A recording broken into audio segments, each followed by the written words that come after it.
wanted to share a story with you that happened to me, my wife Sherry.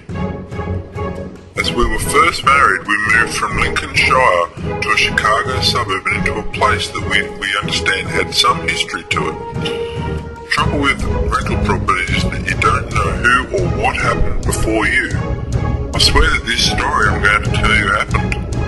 I've been able to see spirits or ghosts from the time I was a small child. My parents kept sending me to see shrinks as they thought I was crazy.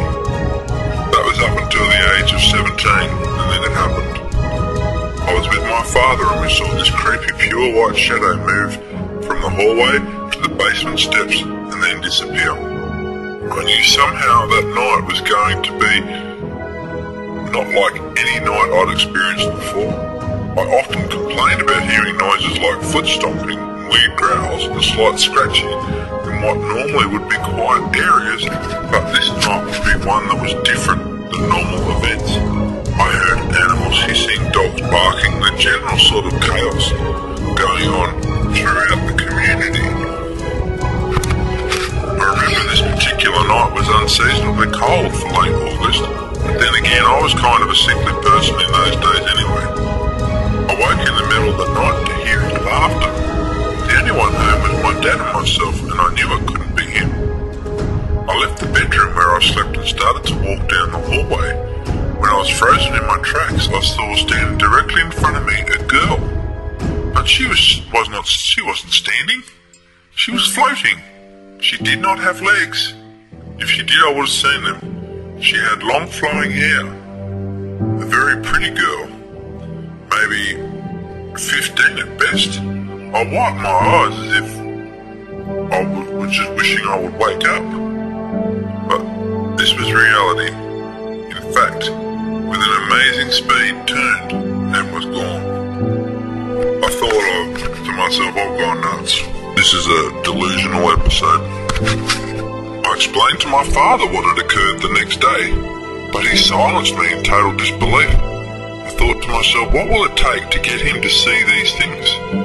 Then the next night I was alone with my mum and I heard a strange scratching in the pantry. I did not think much of it as the dog was always into something. And about an hour later I heard the front door slam. I was now concerned as I remembered locking the front door.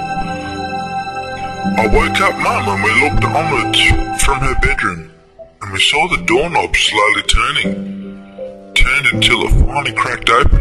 I reached for the gun, but the gun was in the kitchen drawer from when we last used it. The door opened a little more and in came this pure white spirit-looking girl with long flowing hair. She seemed to have a very sinister smile, and she just crept closer and closer and closer until she was directly at the base of the bed where we were sitting. I was frozen, I couldn't move. Mum was frozen. The cat was going crazy, it was hissing, and it was frightened to death. I saw this spirit then grab the cat and smash it. It flung the cat so hard that it killed the cat instantly. And then it turned, and it looked at us and it laughed. And this time I remember saying to myself, "Oh Lord, please make this thing leave us." I looked to see if it was gone.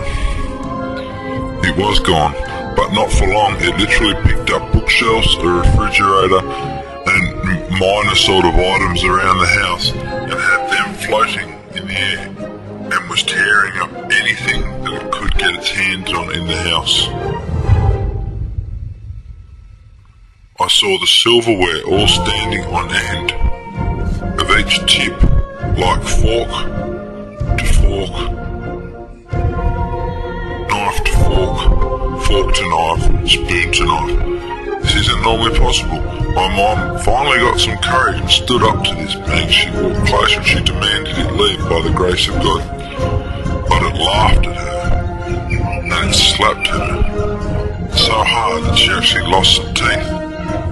I think we were lucky that it didn't kill us that night. There were other attacks, but this one didn't make any sense. We always wondered if folks would believe us if we told them. We're still not sure if people will believe it, but is our story.